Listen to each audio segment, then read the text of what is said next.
Good morning, we're here at Flowhive HQ having a little bit of look at the hives, doing some beekeeping and answering questions today. So it's beginner beekeeping questions. Don't be afraid to ask, put it in the comments below. It's all about learning. It's all about learning from each other as well. So if you know the answer to somebody else's question, chime in. Let's help each other get started in the wonderful world of beekeeping. I'm just taking off the window cover of this flow hive, and wow, look at the numbers of bees in here. Here we are, we're in our autumn, and these bees have decided to really build up, and you can see by the way they're you can hardly see the comb surface. So this hive is going to need either another box, or we could take a split from it and start a brand new colony. And if you come around to the rear of the hive here, you can see our frames. If you're unfamiliar with beekeeping, if you're unfamiliar with a flow hive, basically down here is wood and wax frames that the bees draw their own wax on. The queen lays eggs, young bees emerge from their cells, there's pollen, nectar stores, everything to keep a beehive going. Then we come along and put the top box on, which in this case is my father and I's invention, the Flowhive Super. And you can see the beautiful colours of honey they're bringing into these frames. You've got really dark honeys and you've got lighter ones, and the taste will match those beautiful colours of honey as well. If you've got questions, put them in the comments below. It's beginner beekeeping, don't be afraid to ask any questions you like about beekeeping, and we'll get into it and we'll answer those live, and we'll also continue to answer them in the text if we can't get to them all. But we'll be speaking for 45 minutes or so hopefully we get to your question. If we don't worry, we'll get to it in written form. And the idea is we're helping take away those barriers that might be blocking you from becoming a beekeeper. And if you know the answer to somebody else's question, by all means chime in and help each other. So the idea is we're all helping each other to get started in beekeeping. We may as well harvest a little bit of honey because I'm seeing quite a lot here. So how we're going to do that is take out this little cover at the top and take out this cap here. We might choose a nice full frame like this one where you can see the honey is full in the cells and it's capped all the way down. When they've capped it all the way down, it means that the bees have decided that the moisture content is enough to keep. It's like putting the lid on a preserving jar. We come along with our jar, we can put it right here, take out this little cap at the bottom, have a quick look to make sure there's no debris inside the tube there, the trough area, and then we can put the tube in like that. Bearing in mind there's a little tongue there that goes in that little slot. That's important to push it all the way in. And then you're ready to roll. Is turn this key. Now if you want to harvest a little bit, you can just poke the key in a little way and give that a turn. If you want to harvest more, then you can put the key in further and keep turning it like that. And with any luck, the honey will come down the tube and into the jar. You can see it there now, beautiful golden honey. It doesn't need any processing, doesn't need any filtering, it's just perfect, ready for the table. Sometimes you get a couple of little flecks of wax that just float to the top, but mostly it's just ready to be put in the jar and put the lid on. So while that's happening, make sure you think of your question and put it in the comments below, and we'll get to answering those. So it's a kind of rainy day, so we're probably going to get some rain, but that's okay. You can harvest a flow hive in the rain if you want to, which is quite different to conventional beekeeping, where you certainly wouldn't be pulling the hive apart and taking all the frames out in the rain. The bees wouldn't be happy with that, but you can certainly harvest your flow hive in the rain if you want to. bearing in mind you'll need to cover the jar so no rain actually goes. A wax wrap or some kitchen wrap of some kind, just to cover the top. Not a bad idea if you're going to walk away, just to stop any bees going for the honey as well. If you look around at this window, you can see there's lots of bees in that window also, showing that they're very much full with bees and ready to either have another box or take a split. My favourite is to keep the hive in this kind of configuration with a brood below, honey super on top, and then take splits as they build up. That way you're getting some more hives, and if you don't want another hive, then somebody else surely will. This is our flowhive 2 plus, so it's not actually. This is our flowhive 2, but we have added the ant caps from the flowhive 2 plus to it, and you can see a whole lot of ants trying to get up this foot here now, but they're having a little bit of trouble. If we spin this cap up, you can see what's going on. You can see the ant caps are full of water there, and you can see the ants down here wandering around, wishing they could get across the barrier up to a nice cozy sweet home above. Okay, so we do have the size for those people who have the flowhive 2, so we thought you'd want some, so we've made this size that fits the flowhive 2 as well as the flowhive 2 plus, which you can see further along the row here. You can see the flowhive 2 plus with its new improved solid aluminium legs here, and there's also a tray inside that's been upgraded as well. So if we come back to the hive here, we're going to get some questions coming through, hopefully. Yes, sorry Cedar, I was having a little glitchy moment. Laurie, I'm back on now. Laurie's asking, in the winter do you move the hives where there is no wind on them? So we just leave the hives where they are. They get an incredible amount of wind here, but they really do bring in a lot more honey when they've got a view like this. That's a joke. It's advisable to put your hive where they get a bit less wind than this. We do get extreme winds up the slope. However, bees are incredible and resilient, and they will handle windy conditions, rainy conditions, hot conditions, snow, etc. They're incredible species that are capable of air conditioning their hive to a good degree, be it hot or cold. So you can really put them in windy areas if you want to. We've got a caller asking, and they've just installed a swarm and we didn't get the bars spacing right. I'm thinking they're meeting the brood frames, and the bees created a bridged gap. How do you suggest approaching a bridged gap between the bars without disturbing the brood? Okay, so what they're talking about is in the bottom box here, they didn't put all of the frames in. The frames are a wooden frame that the bees naturally draw their own comb on. If you don't put them all in, the bees will enjoy making some random comb in the empty space. So that's why it's best to put all your frames in. In fact, it's a must, and that will give you nice straight frames that are then serviceable. But for whatever reason, if you've forgotten to do that, you need to go through a process of reorganising them. And to do that, you'll either, if it's identified that there's just honey in there, then you can remove the frames with the wax bridges or random comb between them, take them out, and you get all the bees out, and you can enjoy eating that honeycomb.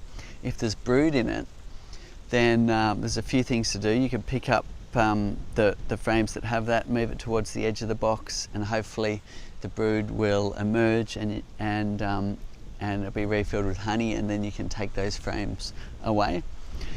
If there's big sheets of brood there and it looks possible to cut those sections out and put them into frames, then that's another way to go, where you can carefully cut apart the I guess random comb between the frames. If you've got a section of brood like that, you can use some rubber bands right around your wooden frame to hold it in place, and the bees will then connect it to the wooden frame, and that's how you can rectify the situation and get them building nice and straight again.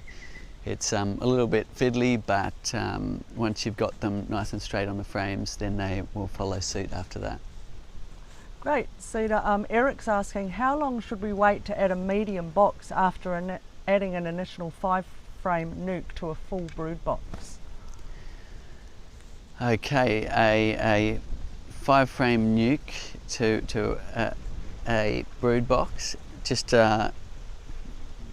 see if I've got the question right here, Trace. So they've got the brood box. Yep. They've added a 5-frame nuke, and they're wondering how long to add the next box, which is the top one. Yeah, but they're mentioning that they've got a full brood box, so whether they've got 8 frames in it, I'm not 100% sure. Okay, so you get your 5-frame nuke, it goes into the bottom box, and you will then have either 3 or 5 extra frames you'll be adding to fit in your box, depending on what size you've got. The idea is you wait till they've built out all the comb in those frames, drawn them out and using them, and there's lots of bees in the box when you open the lid before adding the super on top.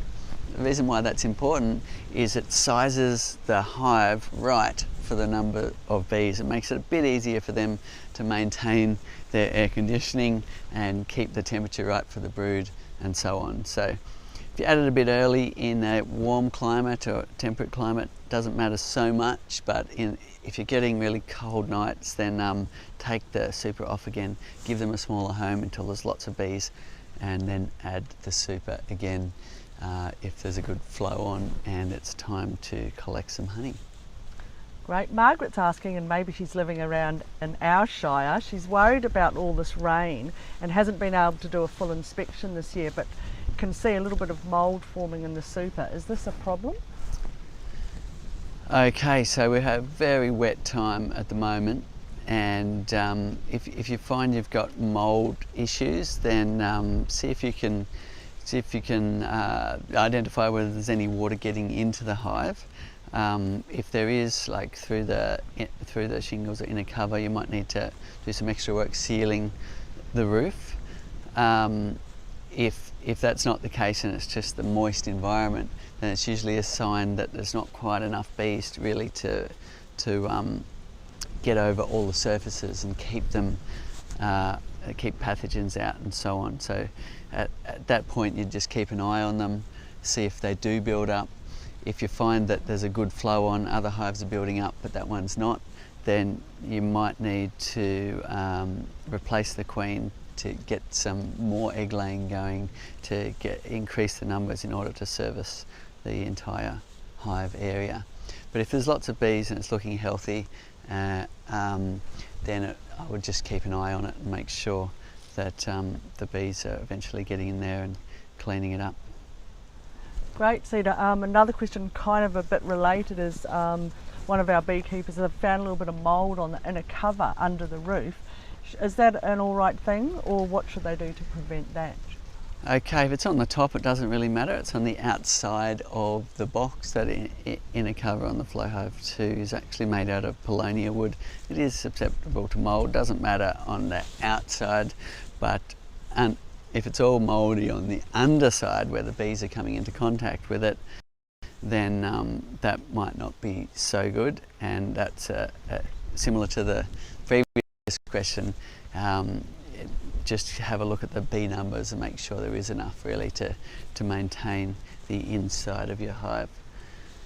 I'm actually going to harvest a second frame here because despite seeing some honey in the end window, in this case I was surprised to see the honey, but we have had a lot of rain, and what's happening is the bees have got a bit hungry and they've eaten the honey away from inside, which is typical when they go start eating above the brood nest and eat some honey out. If you look between the bees here, you can see a lot of capped honey on the edge frame, so we'll go and harvest that. There is a few cells still missing, but we'll get another another frame harvesting just so we can have some honey in this jar. Great, Cedar.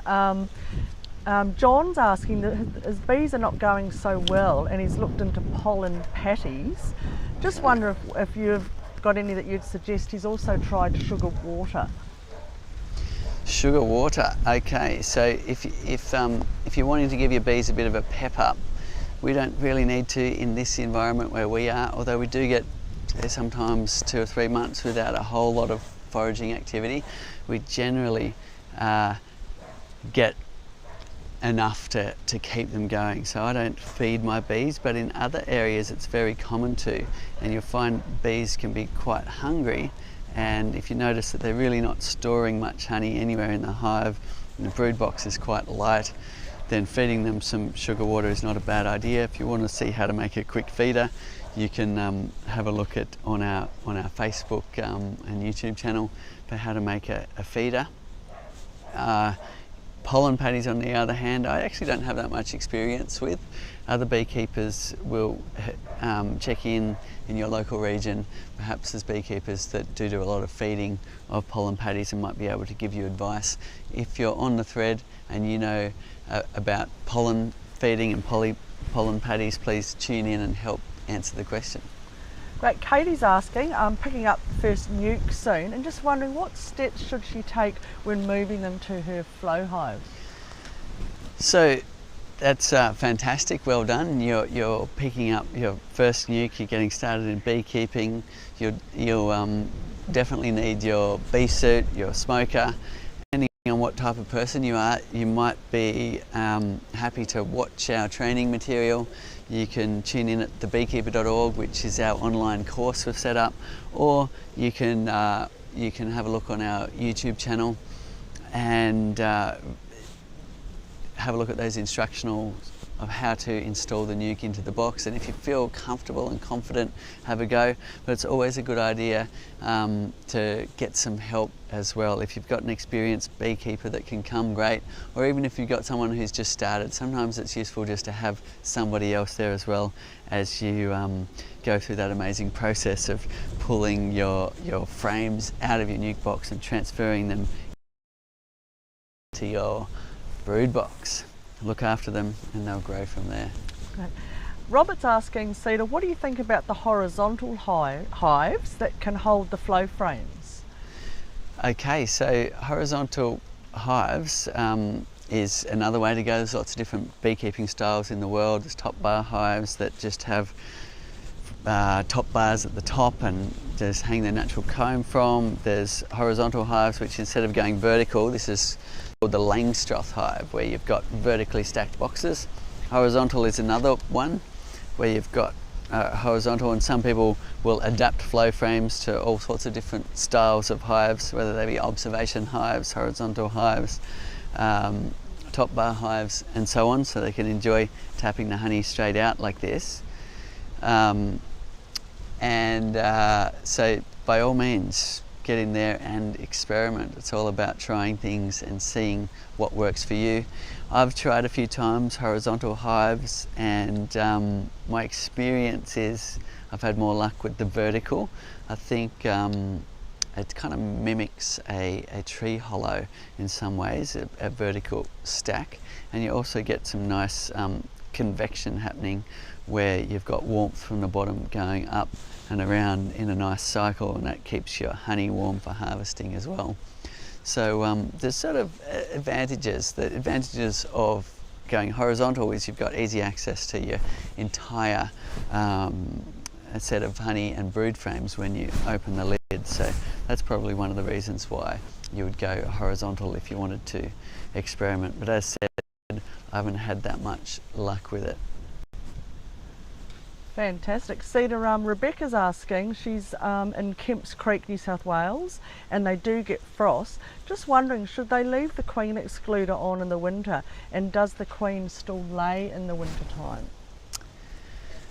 So the queen in really cold areas will stop laying. In fact, what happens is she'll lay what's called fat bees in those really cold times, which will last longer, and they have a bit more body mass, and they're built to last through a cold winter, which could be up to 6 months in those really cold places.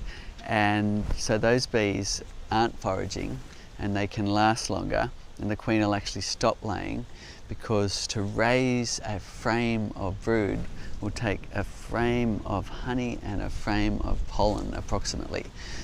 Knowing that they can't support that by bringing that in the door, they will, the queen will stop laying. So they're clever at throttling to the environment. They're changing what they're doing compared to what's happening. And as soon as nectar starts coming in the door, they will ramp up again. More eggs will be laid, and so on. Back to your question, I'm not exactly sure where you are and just how cold it is, but I would say in your area there's going to maybe 3 months where they can't get out and get a whole lot of forage. So I think the best thing to do would be ask your local beekeepers whether they take the honey supers off for winter or not. Here where we are, we can leave it on all year round, which makes it easy for us. If you do find that people are taking their honey supers off and taking queen excluders out, then you might like to follow suit with that. The queen excluder out is you allow the queen to go up through the hive, follow the ball as it moves through the hive and consumes the honey. It could be the case, if you don't take the excluder out, that the ball moves up to eat honey further up in the hive and leaves the queen behind, and she might perish in the cold. So that's the reason you might need to take the excluder away. Again, ask your local beekeepers whether they would be removing the queen excluder for the winter. Great, Cedar. Sorry, I'm just multitasking here. We've got Bianca behind the lens today, our new camera operator. We call her Bee for short. It's a very suitable name here at the flowhive office, and you can see that honey pouring in.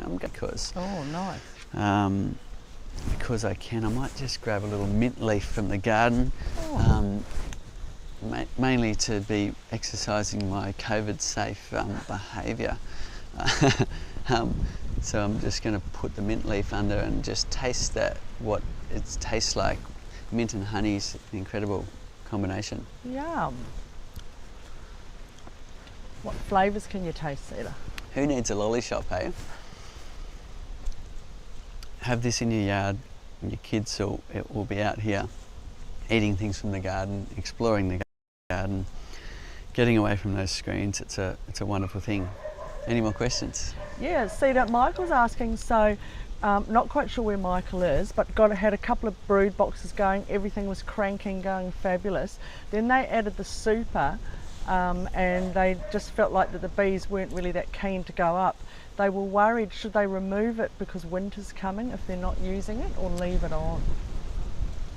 So you could certainly, if they're not, if they haven't used it yet and winter's coming, then yeah, certainly you could take it off for the winter, downsize their hive a little bit, probably a good idea, and they will keep maintaining the brood box and store as much as they can in there, and hopefully come springtime you'll be ready to put your super back on again. Great. Now this is a question that came through Facebook Live. It's a bit of a long one. It's from Corey in Ontario and Canada, where they have very cold and snowy winters. It's been their second year with the flowhive. They had one the previous year and 2 this winter. Unfortunately, both winters we've lost our hives. Oh. Yeah, they are along a tree line fence, cedar fencing for wind along the 3 sides, not the east-south side. They insulated their hive with styrofoam, tarp over the top for rain, sugar layer for food, and burlap layer in the roof to help with condensation. Even a little mouse door so they can't get in. There were tons of bees that had died on the snow and quite a few dead on the inside. They're not sure what they're doing wrong. Please help. Okay, wow, it sounds like you're really doing a great job of looking after your bees, and that's unfortunate that your colony didn't make it through the winter and you've had to start again in the spring.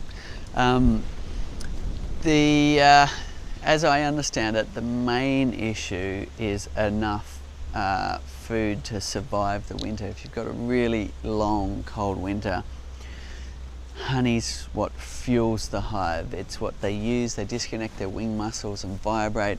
They need honey stores in order to keep their hive warm and survive the winter. I'm not an expert in overwintering. If you are, chime in on the thread, help answer the question. It'd be interesting to know how much honey stores you had prior to the winter, and also in your area there's other things like mites that come into play as well. So I think you're going to have to get some help from your local beekeepers and see what's going on. I understand in those extreme cold areas there is a fail rate in terms of getting hives through the winter, which is a hard thing when a hive doesn't make it.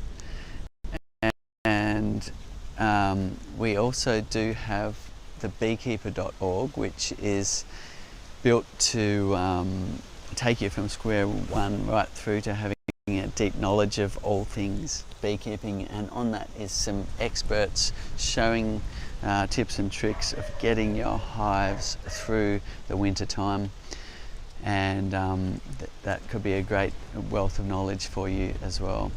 So don't give up is my encouragement. Well done for really giving it a good shot, and I hope next time round your hives happily get through the winter and you're ready to go again in spring. But otherwise, get some more bees in your hive and get them going again. Great, it's so hard for us to imagine so much snow. Yeah, it is, it is. Cedar, Jane's asking, and this is a question we get asked a lot actually, do they go into the hive by themselves? So there's various different ways of getting started, and it is very rare that the bees will go into your hive by itself. However, there is a method called a bait hive, where you basically get your brood box and you put it in close proximity, say a few hundred meters away from existing hives, so 6 to 12 feet off the ground or so, and you might like to put something in the hive like a little bit of lemongrass oil, or there's a product called Swarm Commander as a bit of an attractant. And in springtime, when there's a lot of swarms going on, you might just get bees moving into your hive by themselves, which is a bit of a win.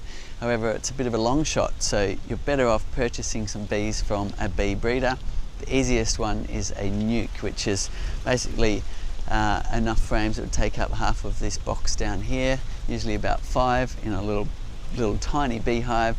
They've already got a laying queen, they've already got honey stores, they've already got brood, they've already got pollen stores, and all you need to do is get in your bee suit, get out your smoker, transfer those frames into your bottom box and look after them, and they'll grow. There's also other methods like taking a split from an existing beekeeper. That can be a good way to go. You can get a package or catch a swarm. So all of those methods we've got detailed at thebeekeeper.org, and you'll also find other videos and live streams of us showing you how to do various different methods of install, whichever way you start. Right, Cedar, Jennifer's asking, if your hive gets too big, can you add another brood box or a super, or do you have to do a split? So you can add another brood box or super, and we've got a few hives in the top row here that have a second super, and that's a fine way to go. Or you can keep it in this configuration and split, whichever way you want to go there. Okay, I'm making a bit of a sticky. Cedar's having a little honey feast he's got going on. Yeah, I'm looking in the side window here, and you can see quite clearly that the honey's drained out from beneath their feet, and they're starting to rip off that capping. And what they'll do is, once I've reset the frame, they'll wax it all up, and then the whole process will start again. So that's a beautiful look. The honey was dark before, and now the comb was dark, and now it's turned this light yellow colour as the honey's drained out from beneath their feet. Cedar, this is a bit of a random question. Lindsay's asking, what type of jeans or trousers do you wear with your bee jacket for protection and ease of movement? Okay, well, I just whatever I've got on the shelf, I think. I tend to steer away from black because black is, it must come from the black bears or something, but it tends to be a bit of a trigger for the bees. They will, if you've got a grumpy hive and you've got two people there, one dressed in black and one not, they'll go for the black person first.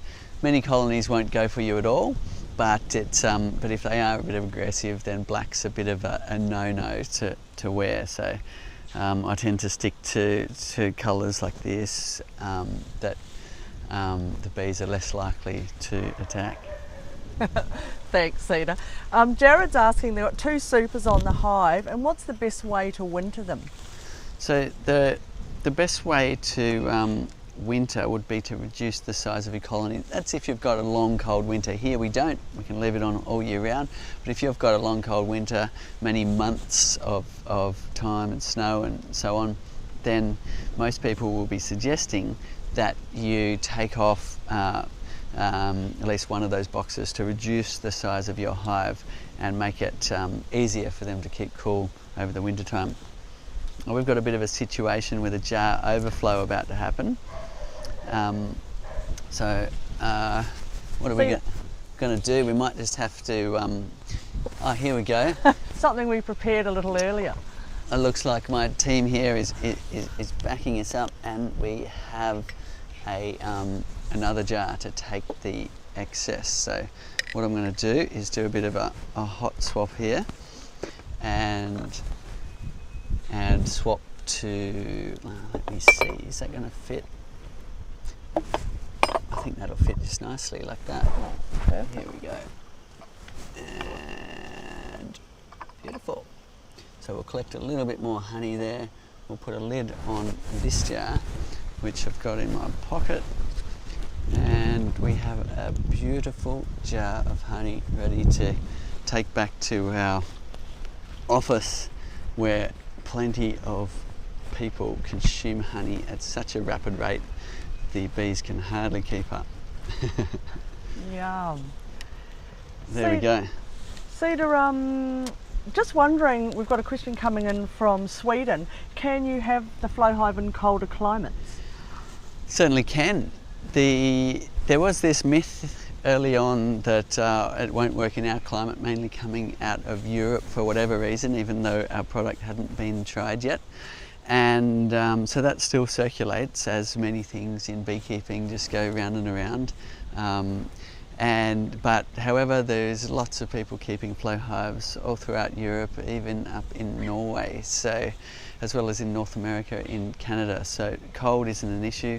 The times you are harvesting is usually in the warmer times anyway, so you'll find it still flows out. If it is getting cold by the time you get around to harvesting, then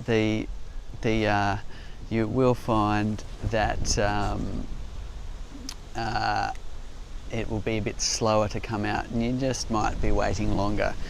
I did some experiments before we launched back in 2013, 2014, just seeing what happened when it was really cold. And I had frames at near 0 degrees Celsius on the edge of the hive, and I could still harvest. I'd just be waiting for an hour or two as the honey slowly came out and filled your jar. You're not doing hard work at that point, so it doesn't really matter the time, as long as you can be around to collect your honey again. If you are waiting a long time, cover up your jar with some kind of kitchen wrap and make sure bees aren't going for the honey. Great. On that opposite question, Cedar, about Sweden, now we've got someone in Mexico saying, how do the flow hives go in really hot summers? Bees are incredible. They do well in extremes of hot and extremes of cold. So in really hot places, they'll be collecting water and using it with evaporative cooling by fanning that water and cooling down the hive.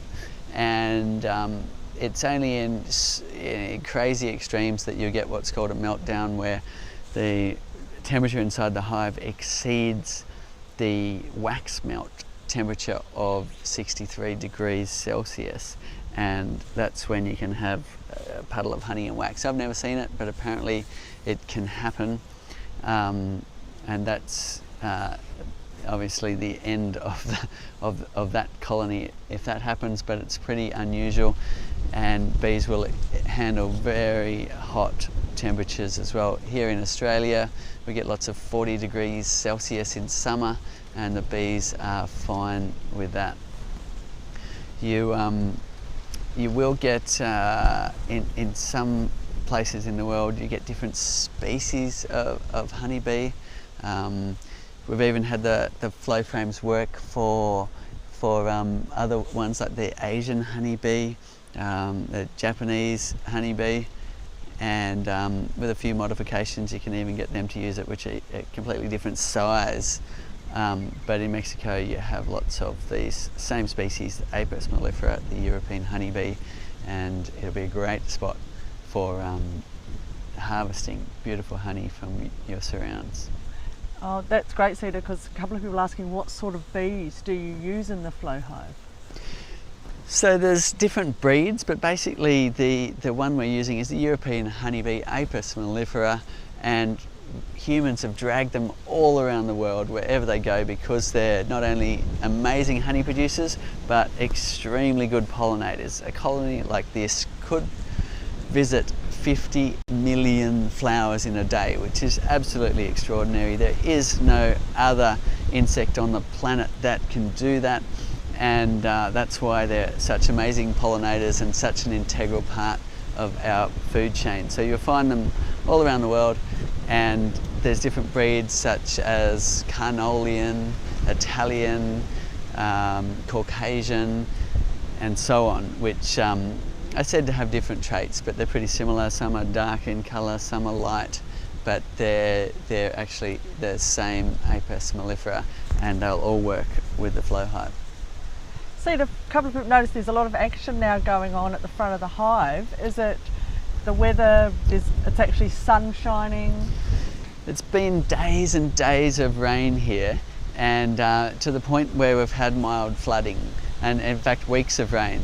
And what happens is you get a bit of a backlog of bees that are due for their orientation flight. And their orientation flight is where the young bees who are ready to become foragers are flying out and doing little circles around, taking some landmarks, checking their bearings, and geolocating to this spot so they know where their hive is. They'll do that in batches, so what you'll find is if you've had a lot of rain, they'll harness the next opportunity when it's clear enough to do those orientation flights. It's far from ideal right now, it's very windy, it's still grey, but because we've had so much rain, it looks like they're seizing. A lot of our hives have got increased activity, they're getting excited, and those new bees are doing their orientation flights. Really quite different to swarming. Orientation is where you just get a lot of activity buzzing around, then back on the board again. Swarming will be a whole exodus in one direction. So this is pretty normal foraging activity. I wouldn't even say this is particularly a lot of orientating going on. They're just getting a bit excited. The weather's clearing up a little bit. There's even a little patch of sunshine down in the valley, and yeah, it's fantastic to see some clear weather. I think we're getting excited as well to see the clear weather. We are.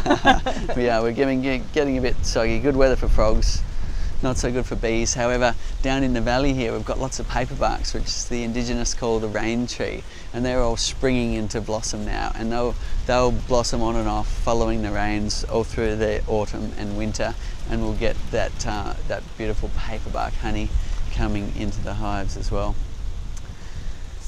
We've got time for one more question. Okay, great. Look, this is Joshua's in Sydney. Just wondering, is it too late to super his hive, or should he be looking at wintering or making a split? The brood box is very full.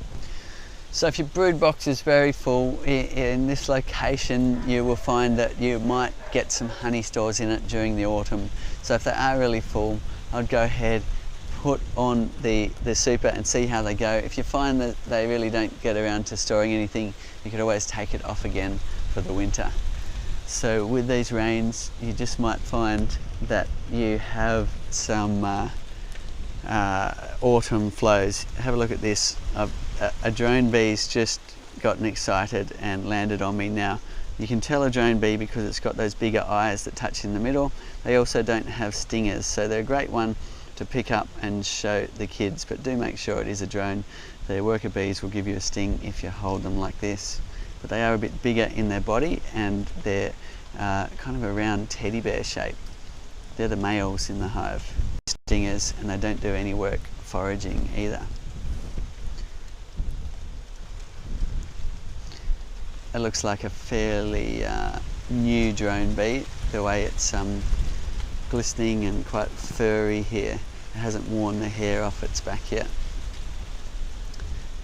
Okay, so thank you very much for all your questions. If you do want to get started in beekeeping, there's a wealth of knowledge here, lots of people to answer questions. You can also have a look at the beekeeper.org where we've got an in-depth beekeeping course that's also a fundraiser for habitat regeneration and protection with experts from all over the world putting beautiful content, great training material into that course. Thank you very much for watching. Let us know what you'd like us to cover next week and tune in again.